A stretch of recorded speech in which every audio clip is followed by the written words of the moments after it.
ప్రభువు నామమున అందరికీ కృతజ్ఞతాస్తుతులు చెల్లించుకొనుచున్నాను. వాక్యంలోకి వెళ్లే ముందు ప్రార్థించుకుందాం. స్తుతులకు ఆసీనుడైన దేవా, నీకు వందనములు, నీకు స్తోత్రాలు నైనా. దయగల మా తండ్రి, కృపగల దేవా, నీకు లెక్కలేని స్తోత్రాలు చెల్లించుకొనుచున్నాము నాయన. ప్రభా, నీకు వందనములు, స్తోత్రాలు నాయన. ప్రభా, వాక్యము విని వాక్యమును అనుసరించే భాగ్యమును దయచేయమని అడుగుచున్నాం ప్రభా. నీ పరిశుద్ధమైన దేవదూతల కావలా ఉంచమని అడుగుచున్నాం ప్రభా. నీ పరిశుద్ధమైన రెక్కల కింద మమ్మల్ని భద్రము చేయమని అడుగుచున్నాను తండ్రి. ప్రభా, నీకు లెక్కలేని స్తోత్రాలు నాయన. ప్రభా, వాక్యమును అనుసరించే భాగ్యం దయచేయమని అడుగుచున్నాం ప్రభా. విని వాక్యం ద్వారా అనుసరించే ధన్యతను మాకు దయచేయమని అడుగుచున్నాను తండ్రి. ఆమేన్. ఆమేన్. ఈరోజు దేవుని వాక్యము మత్తయి సువార్త 27:42 నుంచి చూద్దామండి.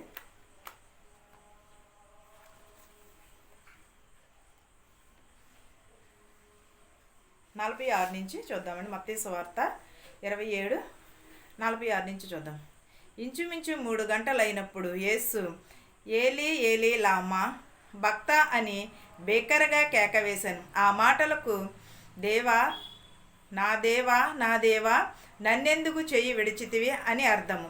అక్కడ నిలిచియున్న వారిలో కొందరు ఆ మాట విని ఇతడు ఏలియాను పిలుచుచున్నాడని వెంటనే వారిలో ఒకడు పరిగెత్తుకుని పోయి స్పజ్జి తీసుకుని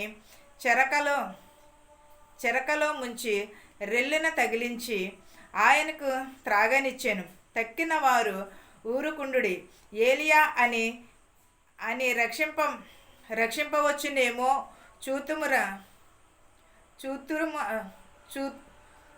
చూచుతమనిరి. యేసు మరలా బేకరగా కేకవేసి ప్రాణము విడిచెను. అప్పుడు దేవాలయపు తెర పైనుండి క్రింద వరకు 2గా చినిగెను. భూమి వణికెను, బండలు బద్దలాయెను, సమాధులు తెరవబడెను. నిద్రించిన అనేక మంది పరిశుద్ధుల శరీరములు లేచెను. వారు సమాధులలో నుండి బయటకు వచ్చి ఆయన లేచిన తరువాత పరిశుద్ధ పట్టణములలో ప్రవేశించి అనేకులు అగపడిరి. శతాధిపతి అతనితో కూడా యేసునకు కావలి ఉన్న వారును భూకంపమును జరిగిన కార్యములన్నిటిని చూచి మిక్కిలి భయపడి నిజముగా ఈయన దేవుని కుమారుడని చెప్పుకునిరి. యేసుకు ఉపచారము చేయుచు గలిలయ నుండి ఆయనను వెంబడించిరి. అనేక మంది స్త్రీలు అక్కడ దూరము నుండి చూచిరి. వారు మగ్దలైన మరియయు, యాకోబు, యేసేపు అని వారి తల్లి అయిన మరియయు, జెబెదయి కుమారుల తల్లియు ఉండిరి.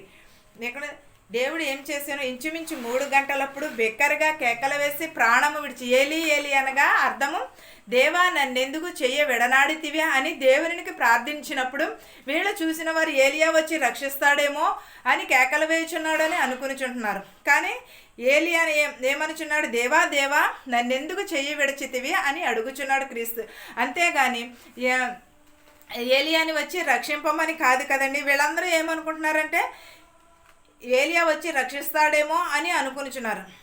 కానీ చూద్దాం రండి, ఏలియా వచ్చి ఏమాత్రము రక్షిస్తాడో చూద్దాం రండి అని వారికి వారే అనుకునిచున్నారు. దేవుడు అలాగే కేకలు వేసి ప్రాణము విడిచాను.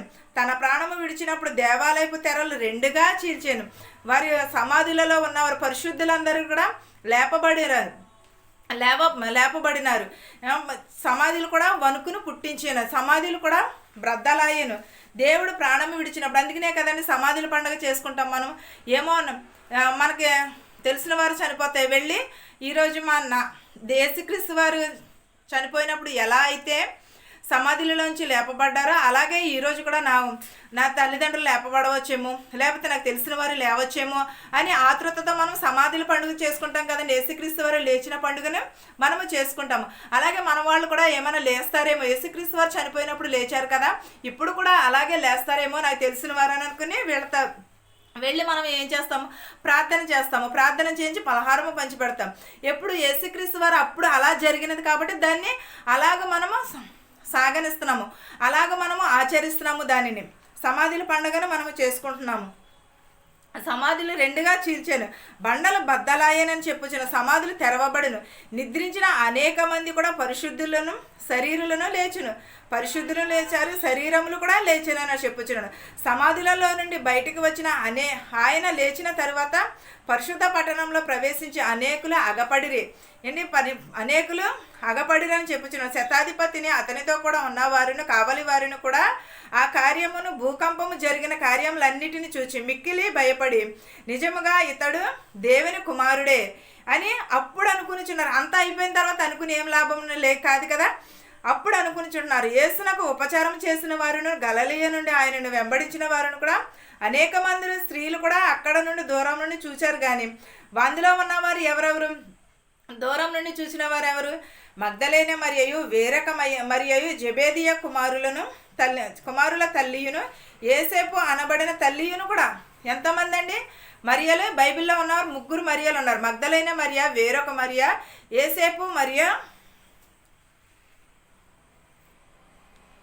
యేసేపు వారి తల్లి అయిన మరియయు జెబెదయి కుమారులను అని ఉండిరి. వారందరిని కూడా దూరం నుండి చూచి ఉన్నారు. ఏమి జరుగుతుందా ఏంటని. దగ్గరికి వెళితే ఎందువలన యేసుక్రీస్తు వారు ప్రాణము విడిచినప్పుడు కూడా చీకటి 3 గంటల సమయంలో చీకటి కమ్మి ఉన్నది. అలాంటినప్పుడు దేవుడు కేకలు వేసి ఆయనను ప్రాణము విడిచాను. దేవాలయం 2గా చీల్చాను. దేవాలయం వణికెను. సమాధులలో ఉన్నవారు పరిశుద్ధులు లేపబడి ఉన్నవారు. అనేక మంది కూడా శరీరాలు కూడా లేపబడి ఉన్నారు. అంతేగాని పరిశుద్ధాత్మ లేని వారు ఎవరిని కూడా లేపబడినట్టు లేదని పరిశుద్ధము కలిగిన వారే లేపబడి ఉన్నట్టు ఉన్నది. ప్రతి ఒక్కరిని కూడా సమాధులలో నుంచి లేపబడి ఉన్నారు. మనం అలాగే మనము ఆచరిస్తున్నాము ప్రతి ఒక్కరమును కూడా.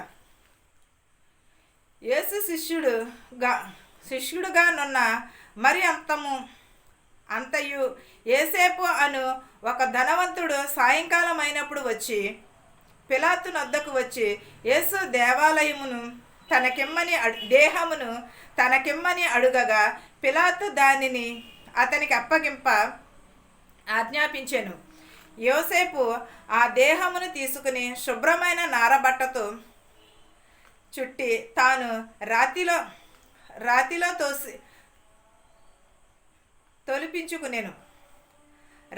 తొలిపించుకునిన క్రొత్త సమాధిలో దానిని ఉంచి సమాధి ద్వారమునకు పెద్ద రాయి పొర్లించి వెళ్ళిపోయాను. మగ్దలేనే మరియు వేరొక మరియు అక్కడనే సమాధికి ఎదురుగా కూర్చుండి ఉండిరి. మరునాడు అనగా సిద్ధపరుచు దినమున మరుసటి దినమున ప్రధాన యాజకులను పరిశ్రయలను పిలాతు నొద్దకు వచ్చి, అయ్యా, ఆ వంచకుడు సజీవుడై ఉండినప్పుడు 3 దినములైన తరువాత నేను లేచేదనని చెప్పినది మాకు జ్ఞాపకమున్నది. కాబట్టి 3వ దినము వరకు సమాధిని భద్రము చేయని ఆజ్ఞాపించుము. వాని శిష్యులు వచ్చి వానిని ఎత్తుకుని పోయి ఆయన మృతులలో నుండి లేచెనని ప్రజలలో చెప్పుదురేమో.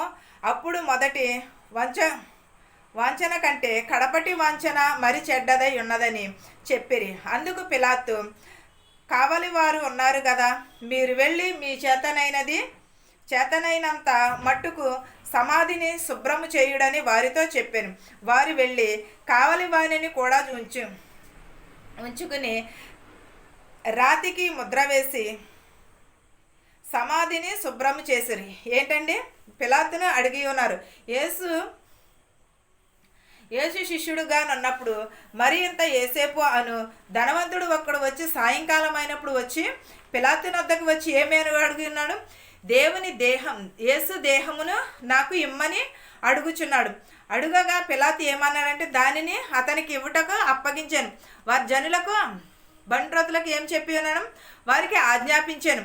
ఆ సమాధిని యోసేపుకి ఇమ్మని ఆజ్ఞాపించినప్పుడు అది తీసుకుని పోయి ఎక్కడ సమాధిలలో శుభ్రమైన ఒక చోటు ఉంచి చుట్టి దానిని ఒక తెల్లటి వస్త్రములతో చుట్టి సమాధిలో ఉంచాను. ఇది యేసుక్రీస్తు వారే అని తెలియటకు ఒక ముద్ర వేసి ఒక కాటి కాపరికి వారికి అప్పగించి ఉన్నారు. వారు కూడా అక్కడనే ఉండి ఉన్నారు. అక్కడనే కాసేపు ఉండి తర్వాత వారు సమాధి చూపించి కాటి కాపరికి ఒక ముద్ర వేసి అక్కడ నుంచి వెళ్ళిపోయారు. అక్కడనే సమాధికి ఎదురుగా కూర్చుండి ఉండిరి. ఎక్కడండి? అక్కడనే మగ్దలేనే మరియు వేరొక మరియు అక్కడనే సమాధికి ఎదురుగా కూర్చుని ఉన్నారు. శుభ్రమైన నారబట్టలతో తొడిగించి క్రొత్త సమాధిలో ఉంచి సమాధ ద్వారము పెద్ద రాయి పొర్లించి మగ్దలేనే మరియు వేరొక మరియు కూడా అక్కడనే కూర్చుని ఉన్నారు. మరునాడు అనగా సిద్ధపరచు దినము వరకు మరుసటి దినమున ప్రధాన యాజకులను పరిశ్రయులను పిలాతు నొద్దకు వచ్చి ఉన్నారు. ఎందుకని పిలాతు నొద్దకు వచ్చి ఉన్నారు? అయ్యా, ఆ వంచకుడు సజీవుడై ఉన్నప్పుడు 3 దినములైన తరువాత నేను లేచేదనని చెప్పినది మాకు జ్ఞాపకం ఉన్నది. కాబట్టి 3 దినముల వరకు సమాధిని భద్రము చేయ ఆజ్ఞాపించుమని వారి శిష్యులను వచ్చి వారు ఎత్తుకుని పోతారేమో అని అడుగుచున్నారు. యేసుక్రీస్తు వారు బతికుండగా ఏమని ఉన్నారు? చనిపోయిన వారు లేచుట సాధ్యమంటారా? కాదు కదా. ఆయన మనిషి కుమారుడు. ఆయన యేసుక్రీస్తు కాబట్టి నిత్య సజీవుడు కాబట్టి ఆయన లేస్తానని ముందే చెప్పి ఉన్నాడు. 3వ రోజున నేను లేస్తానని చెప్పా. వారందరికీ కూడా అది గుర్తుకు వచ్చి ఏమని అడుగుచున్నారు? ఈయన బ్రతికి ఉండగా 3వ రోజున నేను లేస్తానని చెప్పి ఉన్నాడు. మాకు జ్ఞాపకం ఉన్నది. ఆ శవమును మాకు ఇమ్మని అడుగుచున్నారు. ఆ మృతదేహమునకు మాకు అప్పగింపుము, మేము దానిని భద్రము చేస్తాము, 3వ దినమున లేస్తానని చెప్పి ఉన్నాడు కదా. ఈయన యేసుక్రీస్తు కాబట్టి నిజమైన రక్షకుడు కాబట్టి లేస్తాడేమో అని వారికి అప్పుడు నమ్మకమును కలిగి అప్పుడు సమాధి అది తీసుకుని వారిని రక్షించమని వారి యేసుక్రీస్తు వారి సమాధిని భద్రము చేయుటకు వారికి ఆజ్ఞాపిమ్మని అడుగుచున్నాడు. వారికి గుర్తు కాబట్టి 3వ దినము వరకు కూడా మేము దీనిని మృతదేహమును మేము అక్కడనే ఉంచి మేము భద్రంగా చూస్తామని వారిని అడిగినప్పుడు కాటి కాపరి ఉన్నారు కదా అని అడుగుతున్నాడు. ఆయన మృతులలో నుండి లేచనని ప్రజలతో చెప్పుదురేమో. అప్పుడు మొదటి వంచకుడైన వాంఛన కంటే కడపటి వాంఛన మరీ చెడ్డదై ఉన్నదని చెప్పారు. ఏంటండి? మొదట వాంఛన కంటే కడపటి వాంఛన మరీ చెడ్డదై ఉన్నదని చెప్పారు. అందుకు పిలాతు కావలి వారు ఉన్నారు కదా, మీరు వెళ్ళి మీకు చేతనైనంత మట్టుకు సమాధిని భద్రము చేయుడని వారితో చెప్పాను. ఏంటండి?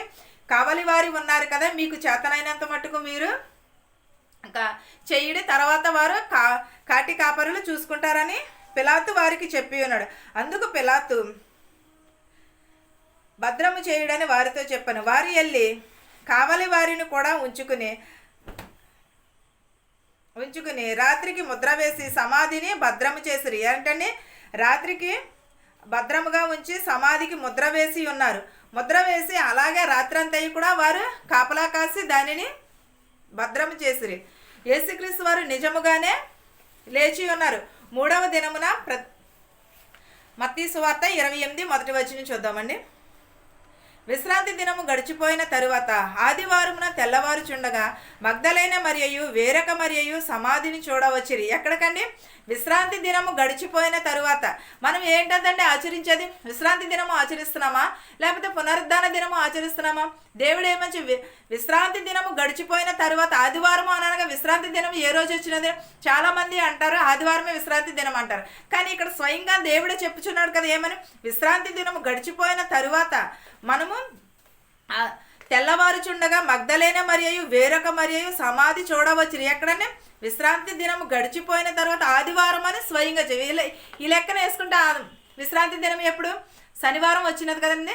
శుక్రవారం సిలువ వేశారు, శనివారము సమాధిలో ఉన్నారు, ఆదివారం తెల్లవారుజామున లేచి ఉన్నారు. ఇందుని బట్టి మనకి ఏం తెలుస్తుంది? విశ్రాంతి దినం అంటే శనివారము నిజమైన విశ్రాంతి. మనం ఏం చేస్తామంటే పునరుద్ధాన దినమును ఆచరిస్తున్నాము. ఆదివారమున యేసుక్రీస్తు వారు లేచిన రోజున మనము ఆచరిస్తున్నాం, కానీ విశ్రాంతి దినమున ఆచరించట్లేదు. ఇదిగో ప్రభువు దూత పరలోకము నుండి దిగివచ్చి రాయి పొర్లించి దాని మీద కూర్చుండెను. అప్పుడు మహాభూకంపమును కలిగాను. ఏంటదండి? ప్రభువు దూత దిగివచ్చి పరలోకము నుండి దిగివచ్చి రాయి పొర్లించి దాని మీద కూర్చుండెను. అప్పుడు మహాభూకంపమును కలిగాను. ఆ దూత స్వరూపము మెరుపు వలె నుండెను. అతని వస్త్రము హిమమంత తెల్లగా ఉండెను. ఏంటండి? ఆ దూత స్వరూపం ఎలాగున్నది? మెరుపు వలె మండెను.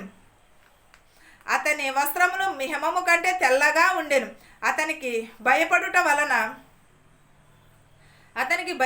వలన కావలి వారు వణికి చచ్చిన వారి వలె ఉండిరి. ఎవరండి? దేవదూత వచ్చి ఆ సమాధి మీద కూర్చున్నప్పుడు వారందరూ కావలి వారు ఏం చేస్తున్నారు? వణికిపోయి భయముతో చచ్చిన వారి వలె ఉన్నారు. ఎందువలంటే ఆ కాంతి ఆ వెలుగు అంతగా ప్రకాశించినది. వారి అర్ధరాత్రి వేళ తెల్లవారుజామున మనకి ఏదైనా కల వచ్చినా కూడా చాలా భయపడిపోతూ ఉంటాం కదండి, ఏదో వచ్చేసిందని. అలాగే వాళ్ళు కూడా సమాధిలో ఉన్నప్పుడు ఎవరైనా కూడా జడుస్తారు కదా, ప్రతి ఒక్కరిని కూడా జడుస్తారు. ఎందువలన ఏమొచ్చేసింది అని. అలాగే వారు కూడా భయపడి వణుకుతున్నారు.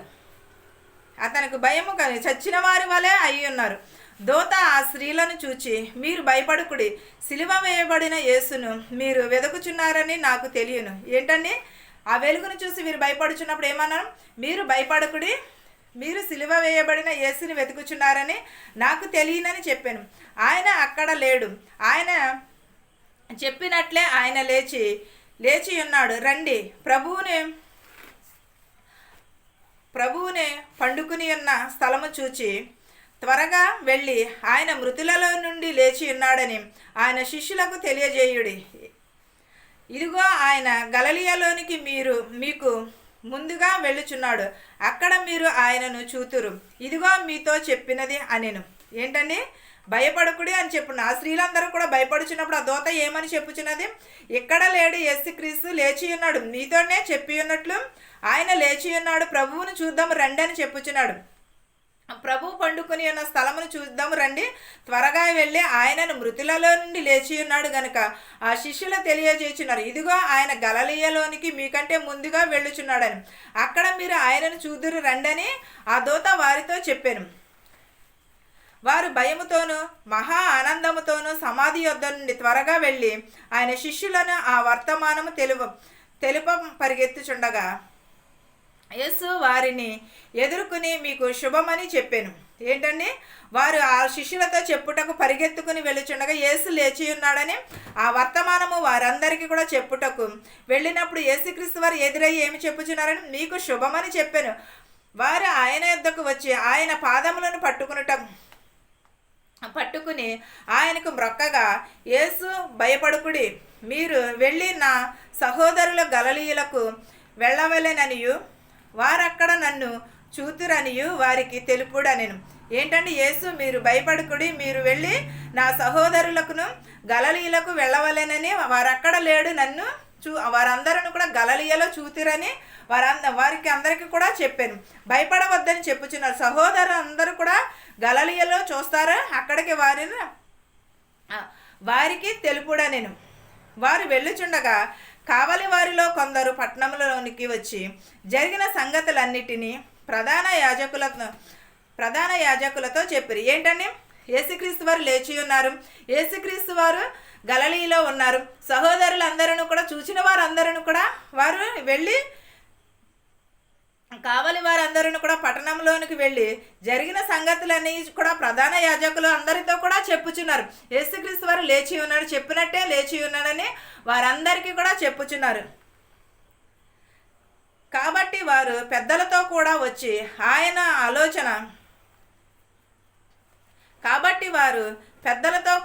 కూడి వచ్చి ఆలోచన చేసి ఆ సైనికులు చాలా ద్రవ్యం ఇచ్చి మేము నిద్రపోవుచుండగా అతన్ని శిష్యులు రాత్రివేళ వచ్చి అతనిని ఎత్తుకుని పోయిరని మీరు చెప్పుడి. ఇది అధిపతి చెవినబడిన ఎడల మేము అతన్ని సంహరింతపరిచి మీకేమియు తొందర కలుగకుండా చేతుమని చెప్పిరి. ఏంటండి, కాబట్టి పెద్దలతో కూడి వచ్చిన ఆలోచన చేసి సైనికులందరూ కూడా చాలా ద్రవ్యం ఇస్తాము మీకు, మేము నిద్రించుచుండగా అతని శిష్యులు రాత్రివేళ వచ్చి అతనిని ఎత్తుకుపోయారని చెప్పమని చెప్పుచున్నారు. అధిపతిని చెవిన పడిన ఎడల మేము అతన్ని సంహరింతుమని చెప్పుచున్నారు. మీకేమి తొందరపాటు లేకుండా మేము చేతుమని కూడా వారికి చెప్పుచున్నారు. అప్పుడు వారు ఆ ద్రవ్యము తీసుకుని తమకు బోధింపబడిన ప్రకారము చేసిరి. ఈ మాట యూదులలో వ్యాపించి నేటి వరకు ప్రసిద్ధి అయినది. ఏంటండి, వారి శిష్యులు వచ్చి ఎత్తుకుపోయి ఉన్నారని వారికి చెప్పినప్పుడు వారందరూ కూడా ఇది ఎవరి వరకు చేరి ఉన్నదండి, వారు బోధించినదంతా కూడా యూదులలో వ్యాపించారు. యూదులలో కూడా అలాగే ఎత్తుకుపోయి ఉన్నారని చెప్పి ప్రచారం చేసినప్పుడు యూదాలలో వ్యాపించే నేటి వరకు కూడా ప్రసిద్ధి చేయున్నది. 11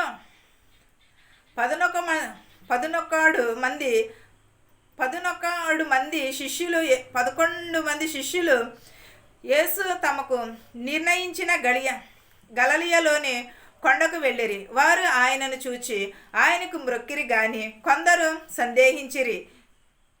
అయితే యేసు వారి యొద్దకు వచ్చి, పరలోకమందు భూమి మీదను నాకు సర్వాధికారము ఇయ్యబడి ఉన్నది. ఏంటని 11 మంది శిష్యుల యొద్దకు వచ్చి యేసు తమకు గలిలయలోని కొండకు వెళ్ళినప్పుడు ఆయనను చూచి కొంతమంది మ్రొక్కిరి, కొంతమంది అయితే నిజముగా క్రీస్తేనా అని కొంతమంది అనుకునిచున్నారు.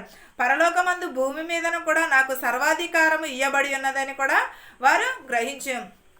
కాబట్టి మీరు వెళ్ళి సమస్త జనులకు శిష్యులుగా చెయ్యుడి.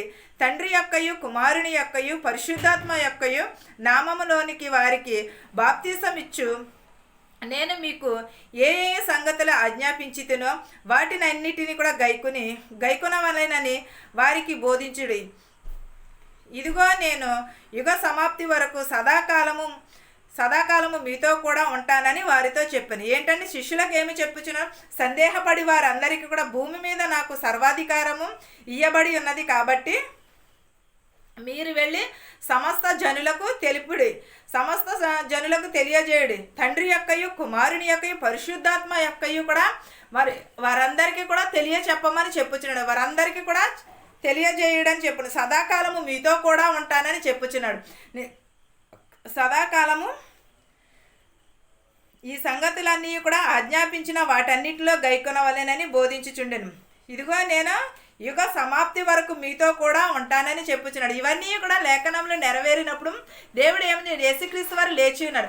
లేచిన తర్వాత తండ్రి యొక్క కుమారు కొంతమంది అయితే సందేహించుచున్నారు, నిజంగా యేసుక్రీస్తేనా, నిజంగా లేచి ఉన్నాడా అని చాలామంది కూడా సందేహిస్తారు. కొంతమంది అయితే నమ్మి ఆయనకి మొక్కుచున్నారు. కొంతమంది అయితే ఆయన నిజముగా క్రీస్తుని బాప్తీసం ఇచ్చి తీసుకున్న వారు ఈయనే అని చెప్పుచున్నారు. కొంతమందికి కూడా బాప్తీసం ఇచ్చి ఉన్నాడు కదండి యేసుక్రీస్తు.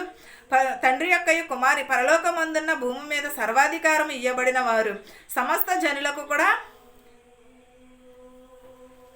పరిశుద్ధాత్మ యొక్కయని తండ్రి యొక్క కుమారుని యొక్క పని నేను మీకు ఏ ఏ సంగతులు ఆజ్ఞాపించుతున్నా వాటన్నింటిని కూడా గైకొనవలెనని బోధించాను. ఇదిగో నేను మీతో కూడా సదాకాలము ఉంటానని చెప్పి దేవుడు మనతో కూడా సదాకాలం ఉంటానని, మనం చీకట్లో చేసినది వెలుగులో చేసిన ప్రతి ఒక్కటి కూడా మనం నమ్ముతున్నామా లేదనేది కూడా దేవుడు చూస్తాడు. అందుని బట్టి మనం ఏం చేయాలి? సదాకాలము మనతో ఉంటాడు కాబట్టి మనము నీతిని నిజాయితీని కలిగి ఉండాలి. ఈ వాక్యమును మీకును మాకును మనందరికీ తోడయ్యుండును గాక. ఆమేన్. ప్రార్థించుకున్నాం. స్తుతులకు ఆసీనుడైన దేవా, నీకు వందనములు, నీకు స్తోత్రాలైనా. గడిచిన కాలం అంతే మమ్మల్ని కాచి కాపాడి సజీవ రెక్కల కింద ఉంచినందుకు నీకు స్తోత్రాలనైనా. మా శత్రువుల్ని మిత్రువుల్ని దీవించమని అడుగుచున్నాం ప్రభ. ధనుకులని భేదాలని దీవించమని అడుగుచున్నాం ప్రభ. బస్సులో వెలిచినట్టు వారిని, రైల్లో వెలిచినట్టు వారిని, హెలికాప్టర్లో ఆటోల్లో వెలిచినట్టు వారిని, ట్యాక్సీలో వెలిచినట్టు వారిని, బళ్ళ మీద వెలిచినట్టు వారి గృహాలకి సురక్షితంగా చేర్చమని అడుగుచున్నాం ప్రభ. పిల్లలు లేని వారికి పిల్లల దయచేయమని అడుగుచున్నాం ప్రభ. గర్భిణీ స్త్రీలను దీవించమని అడుగుచున్నాం ప్రభ. బాలింతలను దీవించమని అడుగుచున్నాము నాయన ప్రభ. పిల్లలు లేని వారికి పిల్లల దయచేయమని అడుగుచున్నాము నాయన ప్రభ. ప్రతి ఒక్కరిని దీవించమని అడుగుచున్నాం ప్రభ. చదువుకుంటున్న బిడ్డలను ప్రభ, ఫస్ట్ క్లాస్ని ఇంటర్ డిగ్రీలు చేసిన వారందరినీ కూడా దీవించమని అడుగుచున్నాం ప్రభ. యవనస్తులను దీవించమని అడుగుచున్నాం, యవనరాలను దీవించమని అడుగుచున్నాం, నడు వయసులో ఉన్న వారిని దీవించమని అడుగుచున్నాము నాయన ప్రభ. నాయన బీపీ షుగర్తో బాధపడుతున్న వారిని దీవించమని అడుగుచున్నాం ప్రభ. విధవరాలను దీవించమని అడుగుచున్నాం ప్రభ. ప్రతి ఒక్క బిడ్డని దీవించి ఆశీర్వదించమని అడుగుచున్నాము నాయన ప్రభ. ప్రతి ఒక్కరు కుటుంబంలో శాంతిని సమాధానమును దయచేయమని అడుగుచున్నాము నాయన ప్రభ. శుభకార్యాలు చేసుకుంటున్న వారిని కూడా దీవించమని అడుగుచున్నాం ప్రభ. జ్వరములతో హాస్పిటల్తో ఉన్నారు ప్రభ, వారందరినీ సురక్షితంగా వారి గృహాలకి చేర్చమని అడుగుచున్నాము నాయన ప్రభ. ప్రతి ఒక్క కుటుంబంలో శాంతిని సమాధానమును దయచేయమని అడుగుచున్నాం ప్రభ. నేను ఎవరెవరి ఇంట్లో అయితే ఏ శోధనలు ఉన్నాయో మాకు తెలియదు కానీ నీకు తెలుసు నాయన ప్రభ. సమస్తము ఎరిగిన దేవా, నీకు వందనములు, నీకు స్తోత్రాలు నాయన. శుభకార్యాలు చేసుకుంటున్న వారిని కూడా దీవించమని అడుగుచున్నాం ప్రభ. మా దేశాన్ని, మా సంఘాన్ని కూడా దీవించమని అడుగుచున్నాను తండ్రి. ఆమేన్. పరలోకమందున్న మా తండ్రి, నీ నామము పరిశుద్ధపరచబడును గాక, నీ రాజ్యం వచ్చును గాక, నీ చిత్తము పరలోకమందు భూవేందు నెరవేరినట్లు మా నిదినాహారము నేడు మాకు దయచేయము. మా రుణస్థులను మేము క్షమించిన ప్రకారము మా రుణములను క్షమించుము. దుష్టుని నుండి, శోధన నుండి తప్పించుము. రాజ్యము, శక్తియు, మహిమయు నిరంతరము నీవై ఉన్నావు మా తండ్రి. ఆమేన్. ఆమేన్. అందరికీ వందనాలండి.